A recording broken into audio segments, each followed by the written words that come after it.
إن الحمد لله نحمده ونستعينه ونستغفره ونعوذ بالله من شرور أنفسنا ومن سيئات أعمالنا من يهده الله فلا مضل له ومن يضلل فلا هادي له وأشهد أن لا إله إلا الله وحده لا شريك له وأشهد أن محمدًا عبده ورسوله اللهم صل على محمد وعلى آل محمد كما صليت على إبراهيم وعلى آل إبراهيم إنك حميد مجيد اللهم بارك على محمد وعلى آل محمد كما باركت على إبراهيم وعلى آل إبراهيم إنك حميد مجيد يا أيها الذين آمنوا اتقوا الله حق تقاته ولا تموتن إلا وأنتم مسلمون يا أيها الناس اتقوا ربكم الذي خلقكم من نفس واحدة وخلق منها زوجها وبث منهما رجالا كثيرا ونساء واتقوا الله الذي تساءلون به والأرحام إن الله كان عليكم رقيبا يا أيها الذين آمنوا اتقوا الله وقولوا قولا سديدا يصلح لكم أعمالكم ويغفر لكم ذنوبكم ومن يطع الله ورسوله فقد فاز فوزا عظيما أما بعد فيا أيها الناس إن خير الحديث كتاب الله وخير الهدي هدي محمد صلى الله عليه وسلم وشر الأمور محدثاتها وكل محدثة بدعة وكل بدعة ضلالة وكل ضلالة في النار أعوذ بالله السميع العليم من الشيطان الرجيم والسابقون الأولون من المهاجرين والأنصار والذين اتبعوهم بإحسان رضي الله عنهم ورضوا عنه وأعد لهم جنات تجري تحتها الأنهار خالدين فيها أبدا ذلك الفوز العظيم.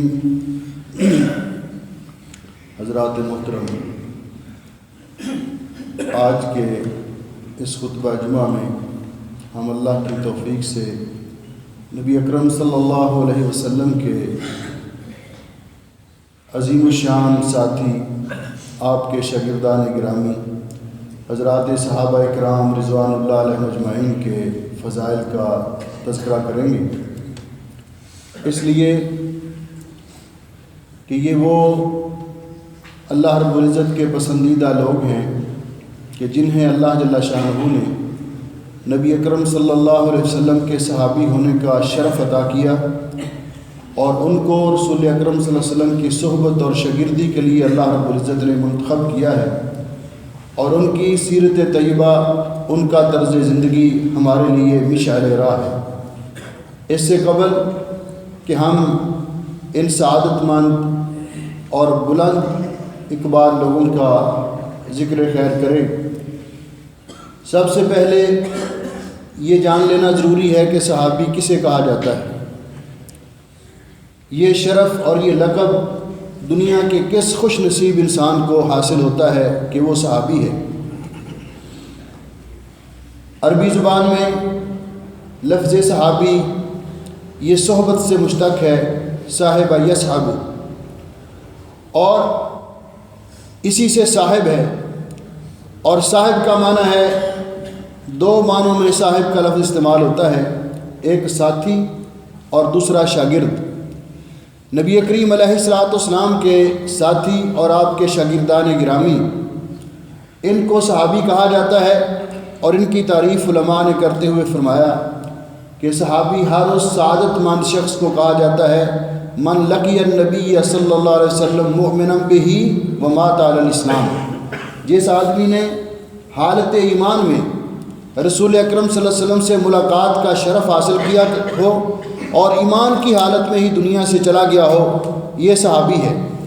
یہ وہ بلند مقام ہے کہ جو اللہ رب العزت نے ان سعادت مند لوگوں کو عطا کیا کہ رسول حالت ایمان میں رسول اکرم صلی اللہ علیہ وسلم کی ملاقات کی ہو اور ایمان کی حالت میں دنیا سے چلا گیا ہو، تو یہ رسول اکرم صلی اللہ علیہ وسلم کا صحابی ہے۔ اور جس کو اللہ رب العزت نے یہ شرف عطا کیا وہ اتنا اونچے مقام والا لوگ ہے، اتنا لوگ ہیں اور اتنا اونچے درجے والا انسان ہے کہ حضرت عبداللہ ابن مسعود رضی اللہ تعالیٰ عنہ فرماتے ہیں کہ اللہ رب العزت نے، جو کہ دلوں کا پیدا کرنے والا ہے، اللہ تعالیٰ نے اپنے بندوں کے دلوں کا جائزہ لینے کے اعتبار سے سب سے اعلیٰ دل صحابہ کرام کے پائے، اور اللہ رب العزت نے پھر ان لوگوں کو نبی کریم علیہ الصلوۃ والسلام کی شاگردی کے لیے منتخب کیا۔ اختارہم اللہ لصحبت نبیہ، یہ امت کے بہترین لوگ ہیں جو علم و فضل میں، مقام و مرتبے میں اور شرف و مقام میں باقی لوگوں سے اعلیٰ ہیں، ممتاز ہیں۔ اللہ رب العزت نے ان کو یہ مقام دیا ہے۔ یہ مقام جس کو اللہ رب العزت عطا کرتا ہے، اس انسان کو دنیا کے اندر تو اللہ رب العزت نے رسول اکرم صلی اللہ علیہ وسلم کا ساتھی عطا بنایا اور آپ کی شاگردی کے لیے منتخب کیا، اور اللہ رب العزت نے ان کو یہ اعزاز عطا کیا کہ رسول اکرم صلی اللہ علیہ وسلم نے فرمایا طوبی لمن رآنی وآمن بی ثم طوبی لہ ثم طوبی، اس آدمی کے لیے مبارک ہو کہ جس نے میرے ساتھ ملاقات کی، مجھے دیکھا اور مجھ پر ایمان لایا۔ اللہ رب العزت نے صرف اس کو ہی یہ اعزاز عطا نہیں کیا، بلکہ اللہ رب العزت نے اس شخص کو بھی یہ اعزاز عطا کیا، جس طرح کہ حدیث پاک میں آتا ہے عن جابر رضی اللہ تعالیٰ عنہ، حضرت جابر رضی اللہ تعالیٰ عنہ روایت کرتے ہیں قال قال رسول اللہ صلی اللہ علیہ وسلم لا تمس النار مسلما لا تمس النار مسلما رآنی، اس آدمی کو جہنم کی آگ نہیں چھوئے گی جس نے میری زیارت کی، مجھ سے شرف ملاقات حاصل کیا، وآمن بی، اور مجھ پر ایمان لایا، اور آمن رآنی وآمن بی، بلکہ یہ تو وہ بلند مقام آدمی ہے کہ جس نے اس کو دیکھ لیا،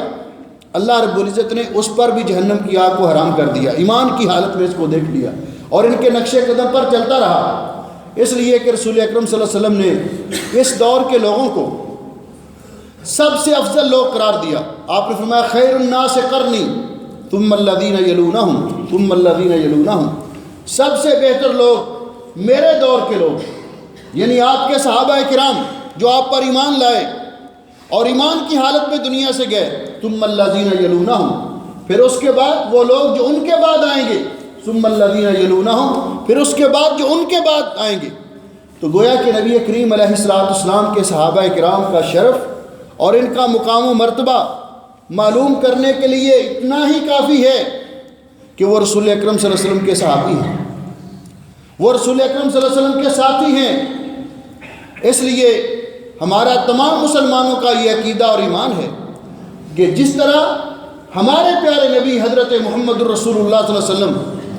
تمام انبیاء سے افضل ہیں، آپ سید الانبیاء ہیں، اسی طرح آپ کے صحابہ بھی تمام انبیاء کے صحابہ سے افضل ہیں۔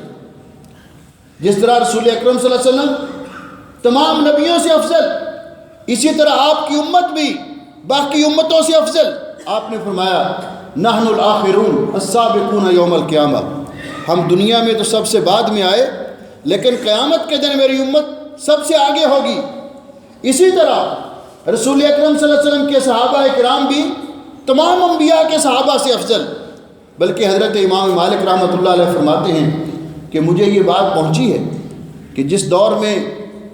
حضرت فاروق اعظم رضی اللہ تعالیٰ عنہ کے دور میں جب مسلمانوں نے بیت المقدس کو فتح کیا تو وہ صلیبی، وہ عیسائی جو اس وقت بیت المقدس پر قابض تھے، اور انہوں نے اپنے قلعوں کی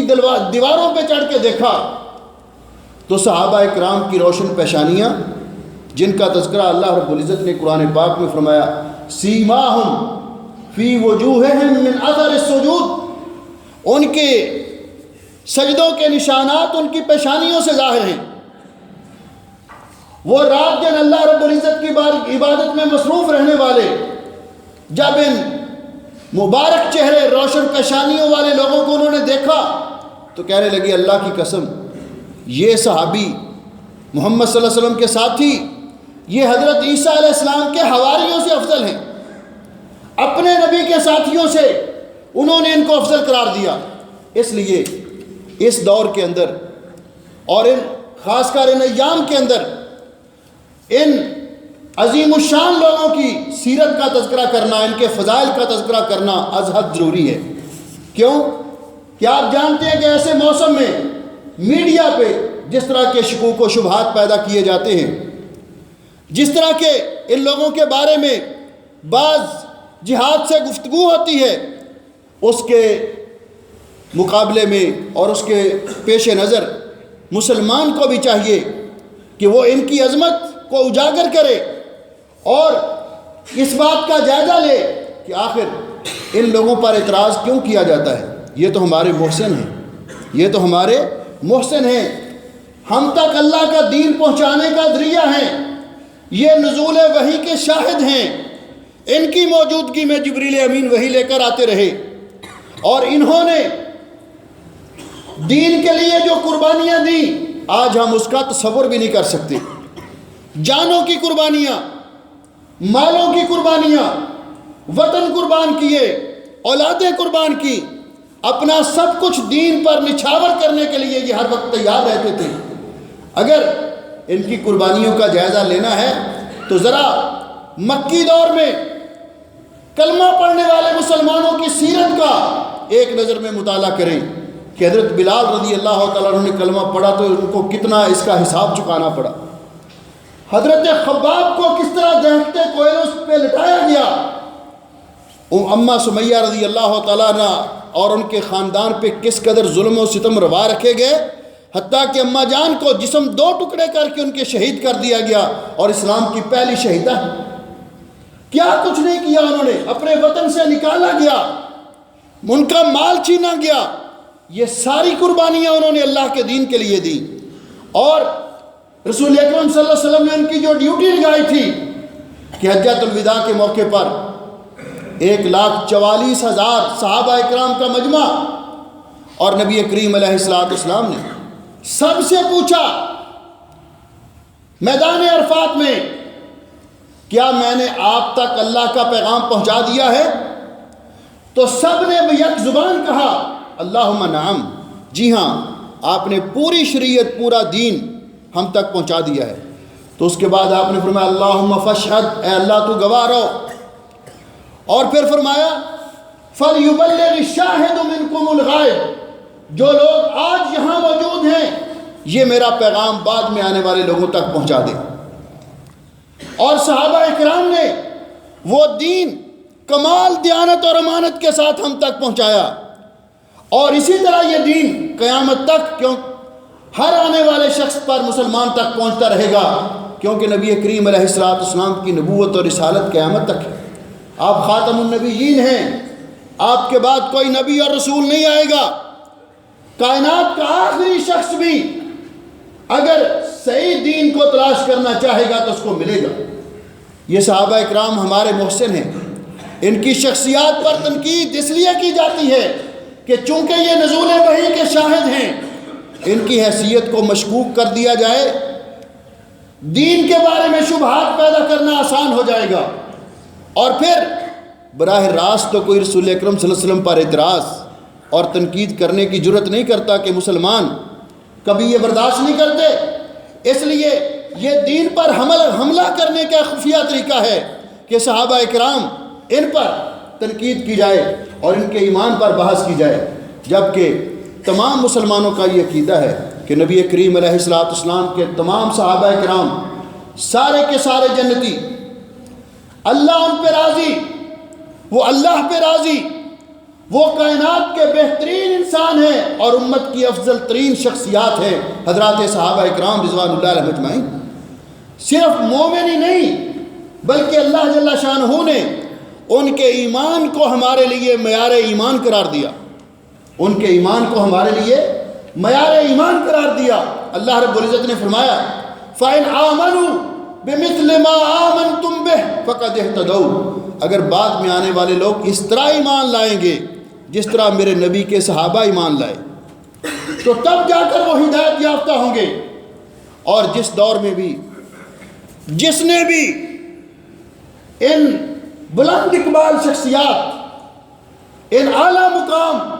ہستیوں کو تنقید کا نشانہ بنایا، ان کی گستاخی کرنے کی کوشش کی، اس کو یہ بات ذہن میں رکھ لینی چاہیے کہ رسول اکرم صلی اللہ علیہ وسلم کے مبارک دور میں جب قرآن پاک نازل ہو رہا تھا، اس وقت منافقین نے جب یہ بات کہی اذا قیل لهم آمنوا، جب ان سے کہا جاتا ہے کہ ایمان لاؤ، کما آمن الناس، جس طرح کہ یہ لوگ ایمان لائے۔ اور اس وقت ایمان لانے والے لوگ کون تھے؟ صحابہ کرام رضوان اللہ علیہم اجمعین۔ صحابہ کرام، ان کے ایمان کو معیار ایمان بنایا کہ اس طرح ایمان لاؤ جس طرح نبی پاک صلی اللہ علیہ وسلم کے صحابہ ایمان لائے۔ تو انہوں نے آگے سے منافقین نے کہا قالوا انؤمن کما آمن السفہاء، کیا ہم اس طرح ایمان لائیں جس طرح یہ سادہ لوگ اور کم عقل لوگ ایمان لائے؟ استغفر اللہ معاذ اللہ۔ انہوں نے نبی کریم علیہ السلام کے صحابہ کو کنہوں نے؟ منافقین نے کم عقل کہا۔ اللہ رب العزت کو اتنا غصہ آیا، اللہ رب العزت نے فوری طور پر ان کی مذمت کی اور تردید کرتے ہوئے فرمایا الا، خبردار، انہم ہم السفہاء،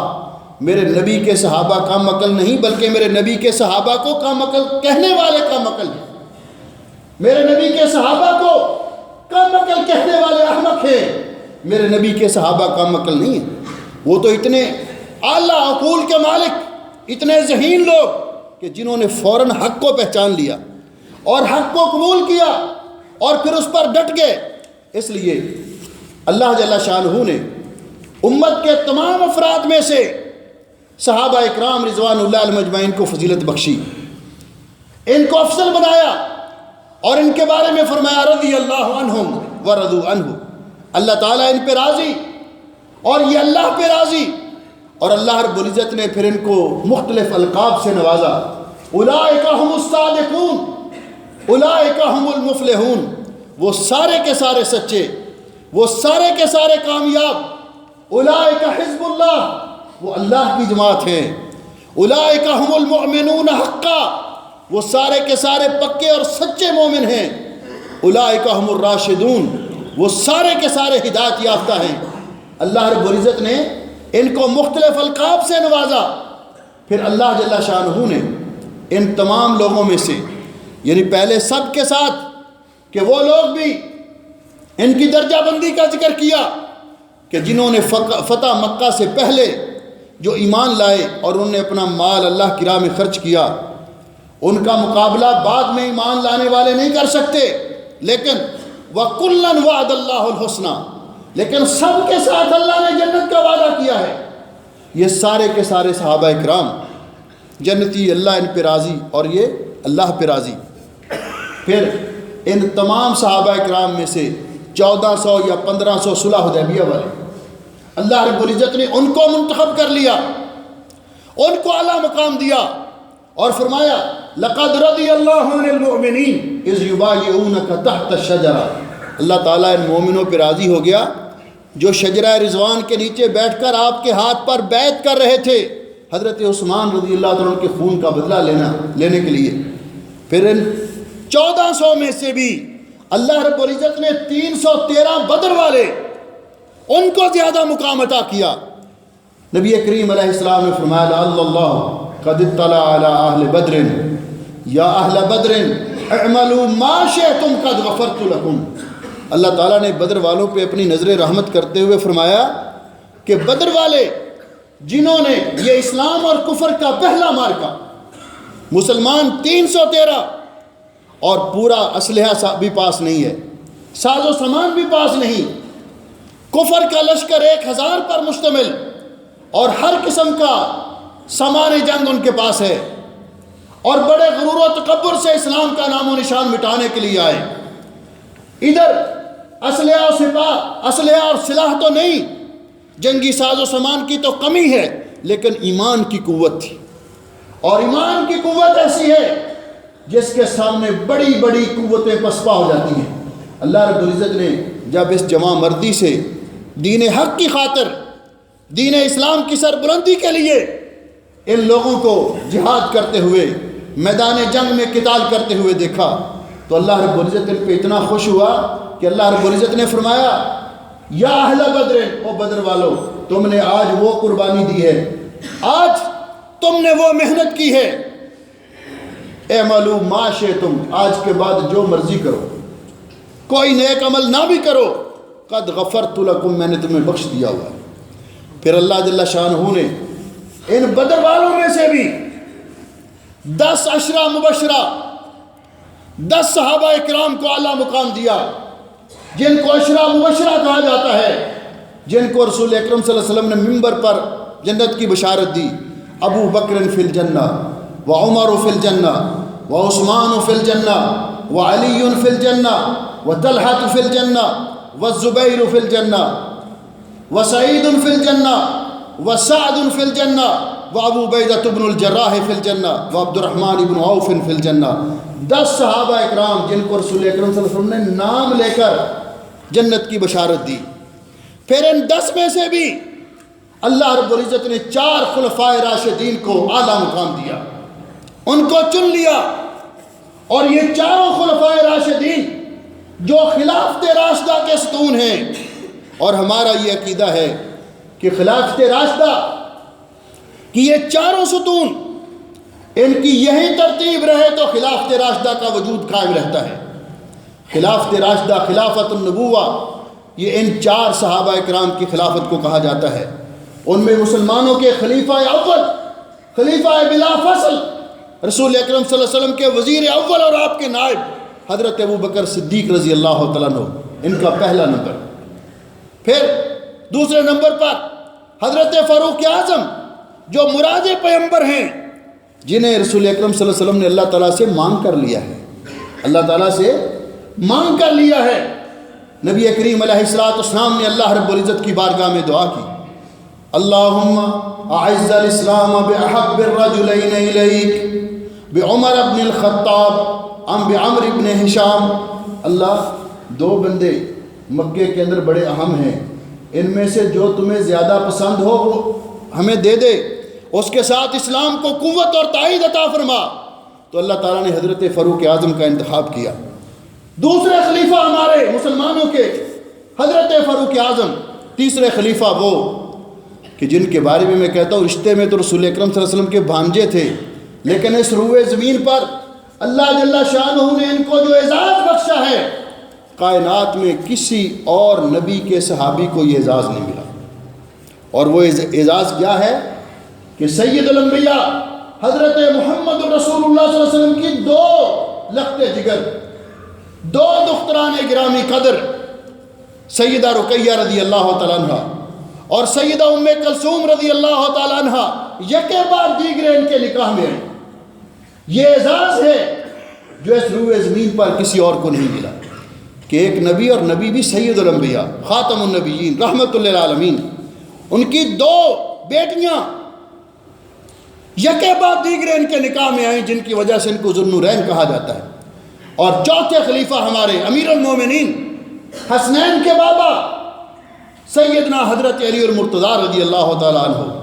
چاروں۔ اور پھر اللہ رب العزت نے ان چاروں میں سے بھی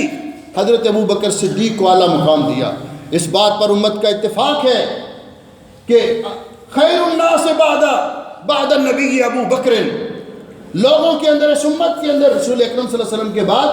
سب سے اعلیٰ مقام امت کے اندر کسی کا ہے تو حضرت ابو بکر کا ہے۔ رسول اکرم صلی اللہ علیہ وسلم نے اسی لیے فرمایا تھا، میں نے کائنات کے ہر شخص کے احسان کا بدلہ چکا دیا، لیکن ابو بکر تیرے احسان کا بدلہ صرف اللہ دے گا۔ یہ چاروں خلفاء، اور میں عرض کر رہا تھا کہ خلافت راشدہ کا وجود ہی تبھی برقرار رہتا ہے اگر یہی ترتیب قائم رکھی جائے کہ خلیفہ اول کون؟ حضرت ابو بکر صدیق رضی اللہ تعالیٰ عنہ، مسلمانوں کے خلیفہ دوم حضرت عمر، تیسرے خلیفہ حضرت عثمان، اور چوتھے خلیفہ حضرت علی رضی اللہ تعالیٰ عنہ مجمعین. اس لیے کہ اگر یہ ترتیب قائم نہ رکھی جائے، رسول اکرم صلی اللہ علیہ وسلم کے بعد پہلا خلیفہ جس طرح کے لوگ کہتے ہیں حضرت علی المرتضیٰ کو مان لیا جائے، تو آپ جانتے ہیں کہ اسلام کے اندر خلیفہ تا حیات خلیفہ ہوتا ہے. اگر رسول اکرم صلی اللہ علیہ وسلم کے بعد حضرت علی رضی اللہ تعالیٰ عنہ خلیفہ بنتے، جبکہ رسول اکرم صلی اللہ علیہ وسلم نے واضح طور پر یہ اشارات دیے کہ مرض الموت میں اپنی بیماری کے ایام میں حضرت ابو بکر کو اپنے مصلی پہ کھڑا کیا، اور آپ اشارات دیتے تھے کہ میرے بعد ابو بکر کے پاس آنا. لیکن مان لیتے ہم کہ پہلے خلیفہ اگر سیدنا حضرت علی المرتضیٰ کو مان لیا جائے، ان کا بڑا مقام ہے، رسول اکرم صلی اللہ علیہ وسلم کے چچیرے بھائی ہیں، ان کی اہلیہ رسول اکرم صلی اللہ علیہ وسلم کی لخت جگر ہیں، جن کے بارے میں خود رسول اکرم صلی اللہ علیہ وسلم نے فرمایا کہ آج میرے پاس ایک فرشتہ اللہ تعالیٰ سے خصوصی پرمیشن لے کر میرے پاس آیا ہے، جو مجھے سلام کہنے کے لیے آیا ہے اور ساتھ خوشخبری سنانے کے لیے آیا ہے. اس نے آ کر مجھے سلام کہا وبشرنی، اور ساتھ ہی آ کر بشارت دی بِأَنَّ فاطمہ سیدۃ نساء اہل الجنہ، کہ میری بیٹی فاطمہ جنت کی خواتین کی سردار ہیں. وَأَنَّ الْحَسَنَ وَالْحُسَيْنَ سیدہ شباب اہل الجنہ، اور فاطمہ رضی اللہ تعالیٰ عنہ کے دونوں بیٹے حضرت حسن اور حضرت حسین رضی اللہ تعالیٰ عنہ جنت کے نوجوانوں کے سردار ہیں. حضرت علی رضی اللہ تعالیٰ عنہ کا بڑا اونچا مقام ہے، لیکن ترتیب وہی جو رسول اکرم صلی اللہ علیہ وسلم نے رکھی. اور بلکہ رسول اکرم صلی اللہ علیہ وسلم سے پہلے قرآن میں اللہ رب العزت نے یہ ترتیب بیان کی کہ پہلا نمبر نبی علیہ السلام کے بعد کس کا؟ صدیق کا. نبوت کے بعد صدیقیت کا مقام ہے. اللہ جل شانہ فرماتے ہیں وَمَن يُطِعِ اللَّهَ وَالرَّسُولَ فَأُولَٰئِكَ مَعَ الَّذِينَ أَنْعَمَ اللَّهُ عَلَيْهِم مِّنَ النَّبِيِّينَ وَالصِّدِّيقِينَ وَالشُّهَدَاءِ وَالصَّالِحِينَ. پہلا نمبر کے جو اللہ اور اللہ کے رسول کی اطاعت کرے گا، اللہ تعالیٰ اس کو نبیوں کا ساتھ دے گا. نبیوں کے بعد کس کا ذکر کیا؟ والصدیقین، صدیقوں کا، صدیقیت کا مقام نبوت کے بعد، پھر شہداء اور پھر صالحین. رسول اکرم صلی اللہ علیہ وسلم ایک دفعہ جبل احد پر تشریف فرما ہوئے، احد پہاڑ نے جنبش لی، رسول اکرم صلی اللہ علیہ وسلم نے اس پر اپنا پاؤں مبارک مارتے ہوئے فرمایا اثبت یا احد، احد پہاڑ ٹھہر جا، فَإِنَّمَا عَلَيْكَ نَبِيٌّ وَصِدِّيقٌ وَشَهِيدَانِ. اس لیے کہ اس وقت آپ کے اوپر ایک اللہ کا نبی ہے، ایک صدیق ہے، اور 2 شہید ہیں. راوی حدیث بیان کرتے ہیں کہ اس وقت رسول اکرم صلی اللہ علیہ وسلم کے ساتھ ایک حضرت ابو بکر تھے،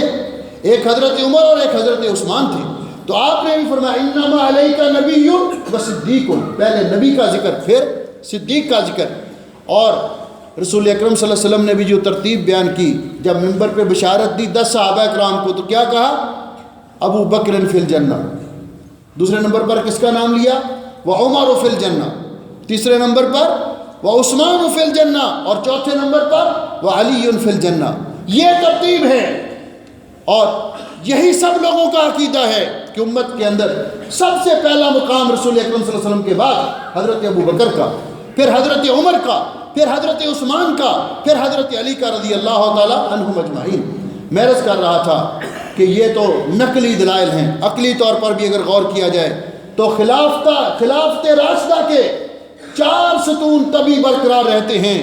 جب یہی ترتیب قائم رکھی جائے جو اللہ نے قائم رکھی، جو حضرت محمد رسول اللہ نے قائم رکھی، جو صحابہ اکرام کا عقیدہ تھا. حضرت علی المرتضیٰ رضی اللہ تعالیٰ عنہ کے بیٹے محمد ابن حنفیہ رحمۃ اللہ علیہ فرماتے ہیں کہ میں نے ایک دن اپنے بابا جان سے پوچھا، ابا جان ای الناس خیر بعد نبی اللہ، اس امت کے اندر نبی پاک صلی اللہ علیہ وسلم کے بعد سب سے افضل آدمی کون ہے؟ تو میرے بابا جان نے فرمایا ابو بکر. پھر میں نے پوچھا ثم من، ان کے بعد کون ہے؟ فرمایا عمر. کہتے میں نے سوچا کہ اگر میں نے یہی ترتیب قائم رکھی، یہی پوچھتا رہا پھر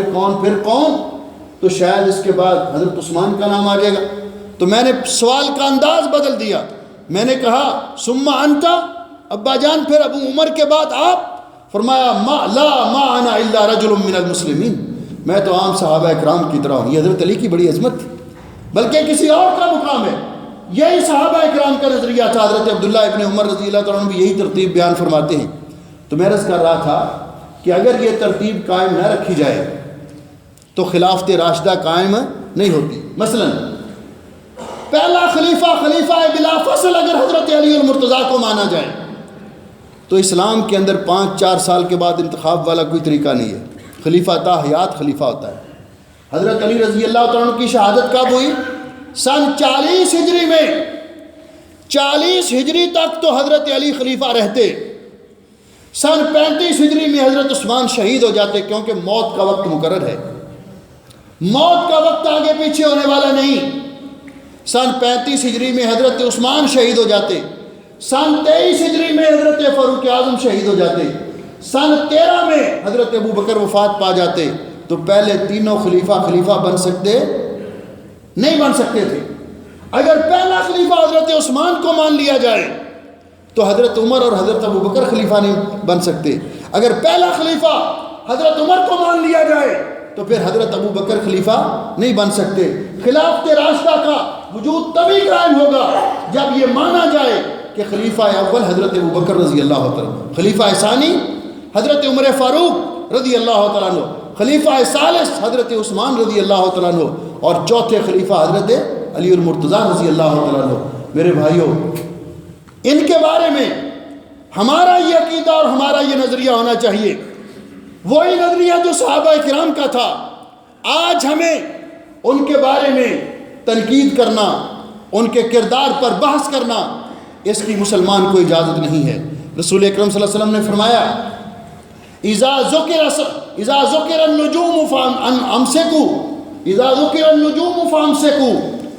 جب ستاروں کا ذکر ہو تو خاموش ہو جاؤ۔ کس طرح خاموش ہو جاؤ؟ کہ علم نجوم ہماری شریعت میں حرام ہے۔ ستاروں پر اعتقاد رکھنا، ستاروں کے ذائچے بنا کر مستقبل کے احوال معلوم کرنا ہماری شریعت میں جائز نہیں ہے۔ یہ جو ہمارے یہ طریقہ ہے نا جی، اخباروں پہ نکلتا آپ کا یہ ستارہ کون سا ہے،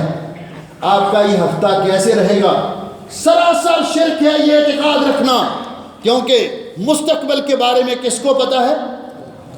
اللہ رب العزت نے قرآن پاک میں صاف صاف فرمایا وَمَا تَدْرِي نَفْسٌ مَاذَا تَكْسِبُ غَدًا، کسی کو نہیں معلوم کہ وہ کل کیا کرے گا۔ یہ سارا علم اللہ کے پاس ہے۔ علام الغیوب کون ہے؟ اللہ جل شانہ۔ اس لیے فرمایا ستاروں کے اندر اعتقاد رکھنا حرام ہے۔ ستاروں کے بارے میں اس طرح کی سوچ اور فکر سے باز آ جاؤ۔ وَإِذَا ذُكِرَ أَصْحَابِي فَامْسِكُوا، اور میرے صحابہ کے بارے میں اگر کوئی تنقید یا ایسا خیال آپ کے ذہن میں آئے تو خاموش ہو جاؤ۔ وَإِذَا ذُكِرَ الْقَدْرُ فَامْسِكُوا، اور جب تقدیر کا مسئلہ آ جائے تو بحث نہ کرو، تقدیر اللہ کا راز ہے، اس پہ بحث نہ کرو، خاموش ہو جاؤ۔ 3 چیزوں کا آپ نے تذکرہ کیا۔ حضرات صحابہ اکرام کا یہ نظریہ تھا۔ حضرت عبداللہ ابن عباس رضی اللہ تعالیٰ عنہ فرماتے ہیں کہ اللہ جل شانہ نے قرآن پاک کے اندر جو مومنوں کی قسمیں بیان کی ہیں وہ مومنوں کی 3 قسمیں ہیں، بالکل اسی طرح جس طرح حضرت علی ابن حسن رضی اللہ تعالیٰ عنہما، ان کے پاس کچھ لوگ عراق سے آئے اور انہوں نے آ کر حضرت ابو بکر و عمر کے بارے میں کچھ ایسی گفتگو کی جو ان کی شان کے لائق نہیں تھی۔ تو امام صاحب نے پوچھا الا تخبرونی انتم من المہاجرین، کیا تم مجھے بتا سکتے ہو کہ کیا تم مہاجرین میں سے ہو؟ کہنے لگے نہیں، کہ جن کا اللہ نے قرآن میں تذکرہ کیا للفقراء المہاجرین الذین اخرجوا من دیارہم۔ پوچھا پھر اچھا انتم من الانصار، کیا تم انصار میں سے ہو؟ کہنے لگے نہیں، کیونکہ وہ بعد میں آنے والے لوگ تھے، صحابی نہیں تھے۔ کہنے لگے نہیں۔ فرمایا تم نے خود یہ کہ اقرار کر لیا کہ تم مہاجرین سے بھی نہیں، تم نے خود مان لیا کہ تم انصار میں سے بھی نہیں ہو، اور میں گواہی دیتا ہوں کہ مسلمانوں کی تیسری قسم میں تم شامل نہیں ہو، کیونکہ اللہ رب العزت نے جب قرآن پاک میں تذکرہ کیا ہے تو اللہ رب العزت نے 3 ہی قسموں کا تذکرہ کیا۔ پہلی قسم والسابقون الاولون من المہاجرین، السابقون الاولون مہاجرین، ان کا تذکرہ سورہ حشر میں کرتے ہوئے اللہ رب العزت نے فرمایا اولئک هم الصادقون۔ اور دوسری قسم والانصار، انصاریوں کی، ان کا تذکرہ کرتے ہوئے سورہ حشر میں فرمایا اولئک هم المفلحون، یہ سارے کے سارے کامیاب لوگ۔ اور تیسری قسم والذین اتبعوہم باحسان، جو ان کے نقش قدم پر چلیں گے، ان کی پیروی کریں گے، ان کے ساتھ محبت رکھیں گے، ان کی علامات اللہ وہ لوگ ہیں جو ان دونوں قسموں کے بعد قیامت تک آئیں گے۔ تیسری قسم مومنوں کی یہ بیان کی جو قیامت تک آئیں گے، سورہ حشر میں اللہ رب العزت نے اس کی وضاحت کرتے ہوئے فرمایا والذین جاءوا من بعدہم، جو ان دونوں قسموں کے بعد آئیں گے، مہاجرین اور انصار کے بعد، ان کی یہ علامات ہوں گی، ان کی یہ پہچان ہوگی۔ وہ کیا کہیں گے؟ ایک ان کی علامت یہ ہوگی یقولون ربنا اغفر لنا ولاخواننا الذین سبقونا بالایمان، وہ کہیں گے اللہ ہمیں بھی بخش دے اور ہمارے ان بھائیوں کو بھی بخش دے جو ایمان کی حالت میں ہم سے پہلے جا چکے، دنیا سے جا چکے۔ اور دوسری علامت یہ ہوگی ولا تجعل فی قلوبنا غلا للذین آمنوا، اے اللہ ان ایمان والے جو ہم سے پہلے گزر چکے ان کے بارے میں ہمارے دل میں کوئی میل کچیل نہ رہے۔ حضرت عبداللہ ابن عباس رضی اللہ تعالیٰ عنہما فرماتے ہیں کہ اللہ تعالیٰ کو معلوم تھا کہ صحابہ اکرام کے درمیان اختلاف ہوں گے، اللہ کو معلوم تھا کہ جنگ صفین ہوگی، جنگ جمل ہوگی، سب کچھ اللہ علام الغیوب ہے۔ اس سب کچھ کے باوجود جب اللہ رب العزت نے ان کو فرما دیا کہ تم ان کے لیے بخشش کی دعا کرو، میں ان پہ راضی، وہ مجھ پہ راضی، میں نے ان کو جنت الاٹ کر دی ہوئی ہے، تو پھر اس کے بعد کسی کو یہ حق نہیں پہنچتا کہ صحابہ اکرام کے کردار پر تنقید کرے، ان کے کردار پر بحث کرے۔ اس لیے علامہ طحاوی عقیدہ طحاویہ میں فرماتے ہیں کہ حبہم دین و ایمان و احسان، صحابہ اکرام سے محبت یہ عین دین ہے، یہ ایمان ہے اور احسان ہے۔ وبغضہم کفر و نفاق و طغیان، اور ان کے ساتھ دل میں بغض رکھنا ہماری شریعت میں حرام ہے۔ اس لیے ہمیں ان پاک باز لوگ جن کو اللہ رب العزت نے یہ مقام عطا کیا کہ ان کو جنتی قرار دیا، یہ ہمارے محسن ہیں، یہ نزول وحی کے شاہد ہیں، یہ رسول اکرم صلی اللہ علیہ وسلم کے جانثار ساتھی ہیں، آپ کے قابل فخر شاگردان گرامی ہیں۔ ہمیں ان کے ساتھ محبت رکھنی چاہیے اور ان کے لیے اللہ تعالیٰ سے ہمیشہ دعا کرنی چاہیے، اور جب ان کا ذکر آئے تو رضی اللہ تعالیٰ عنہم اجمعین کہنا چاہیے، اور ان کے بارے میں یہ عقیدہ رکھنا چاہیے کہ ان کا ایمان معیار ایمان ہے، یہ سارے کے سارے جنتی ہیں، اللہ ان پہ راضی اور یہ اللہ پہ راضی۔ اللہ جل شانہ ہمیں ان سے سچی محبت کرنے کی توفیق بخشے اور ان کے بارے میں کسی قسم کا میل کچیل ہمارے دل میں نہ رکھے۔ قیامت کے دن اللہ رب العزت ان بلند اقبال لوگوں کے ساتھ ہمارا حشر کرے۔ اقول قولی ھذا استغفر اللہ لی ولکم ولسائر المسلمین من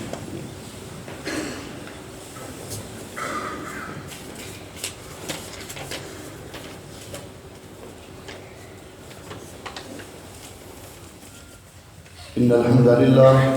الحمد لله نحمده ونستعينه ونستغفره ونعوذ بالله من شرور أنفسنا ومن سيئات أعمالنا من يهده الله فلا مضل له ومن يضلل فلا هادي له وأشهد أن لا إله إلا الله وحده لا شريك له وأشهد أن محمدا عبده ورسوله أما بعد۔ رسول اکرم صلی اللہ علیہ وسلم کا ارشاد گرامی ہے، عن ابی سعید الخدری رضی اللہ تعالیٰ عنہ قال قال رسول اللہ صلی اللہ علیہ وسلم لا تسبوا اصحابی فلو ان احدکم انفق مثل احد ذهبا ما بلغ مد احدهم ولا نصیفہ، میرے صحابہ کو برا نہ کہو، ان پہ تنقید نہ کرو، اگر تم میں سے اس ذات کی قسم جس کے قبضے میں میری جان، جس کے ہاتھ میں میری جان ہے، اس ذات کی قسم والذی نفسی بیدہ، جس کے ہاتھ میں میری جان ہے، اگر تم میں سے کوئی شخص احد پہاڑ کے برابر سونا بھی اللہ کی راہ میں خرچ کرے تو یہ صحابہ کے ایک مد یا آدھے مد طعام کا مقابلہ بھی نہیں کر سکتا۔ انہوں نے اس دور میں اللہ کی راہ میں خرچ کیا، اس لیے آپ نے فرمایا میرے صحابہ پر تنقید نہ کرو۔ اسی لیے کسی نے حضرت عمر ابن عبدالعزیز رحمۃ اللہ علیہ سے پوچھا تھا کہ نبی کریم علیہ السلام کے صحابہ کرام کے درمیان تو جنگیں بھی ہوئی تھیں، اختلاف بھی ہوئے تھے، تو انہوں نے فرمایا تل کا دماء قد طہر اللہ منہا یدی، وہ پاکیزہ خون جس سے اللہ نے میرے ہاتھوں کو بچا لیا، ولا احب ان اغمس فیہا لسانی، میں نہیں چاہتا کہ اس میں اپنی زبان کو آلودہ کروں، ان کے بارے میں کوئی بات نہ کرو۔ جب اللہ نے ان کو جنت الاٹ کر دی، اللہ ان پہ راضی ہو چکا ہے، تو ہمارا ان پر اعتراض کرنا، ان پر تنقید کرنا، اس سے ان کی شان میں تو کوئی کمی نہیں واقع ہو سکتی، اور ایسا کرنے والا اپنا نامہ اعمال سیاہ کرے گا۔ ہمیں ان کے ساتھ محبت رکھنے کا حکم دیا۔ رسول اکرم صلی اللہ علیہ وسلم نے فرمایا کہ میرے صحابہ کے بارے میں اللہ سے ڈرتے رہنا۔ جو ان کے ساتھ محبت کرتا ہے وہ کس لیے محبت کرتا ہے؟ کہ وہ پیارے نبی حضرت محمد رسول اللہ صلی اللہ علیہ وسلم کے ساتھی ہے۔ تو جو ان کے ساتھ بغض رکھے گا، گویا کہ وہ در حقیقت استغفر اللہ معاذ اللہ ان کے ساتھ نہیں، بلکہ رسول اکرم صلی اللہ علیہ وسلم کے ساتھ محبت نہیں کرتا صحیح معنوں میں، وگرنہ اس کو رسول اکرم صلی اللہ علیہ وسلم کے ساتھیوں کے ساتھ پیار ہو، نبی علیہ السلام کے ساتھیوں کے ساتھ محبت ہو۔ اس لیے ان کے ساتھ محبت رکھنا یہ ان کے حقوق کے شامل ہے کہ ان کے لیے دعا کرنا، ان کے ساتھ محبت کرنا، اور ان کے نقش قدم پر چل کر زندگی بسر کرنے کی کوشش کرنا، یہ ہر مسلمان کو کوشش کرنی چاہیے۔ اور اللہ جل شانہ توفیق بخشے تو ان رسول اکرم صلی اللہ علیہ وسلم کے قابل فخر شاگردان گرامی کی سیرت کا مطالعہ کرنا چاہیے،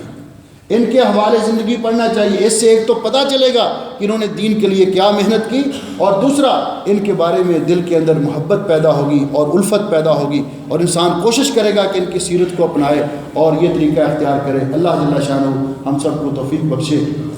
انشاءاللہ کل ہفتے کے دن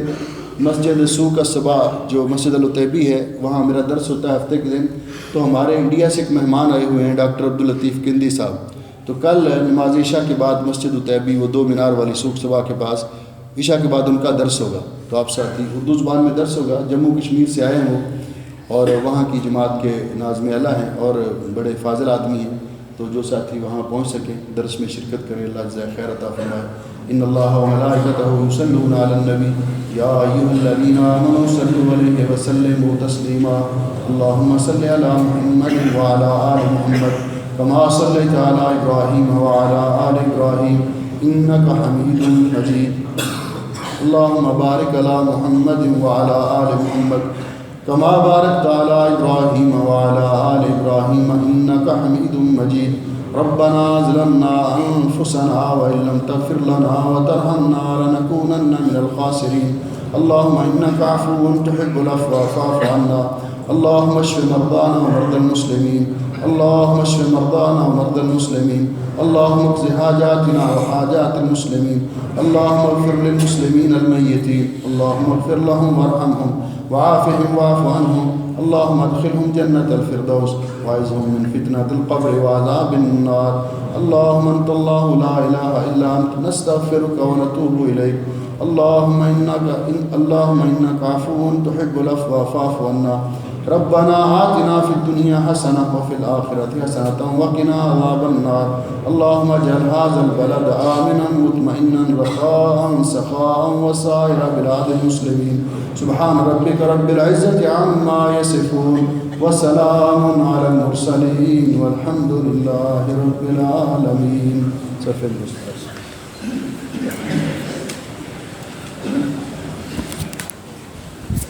اللہ اکبر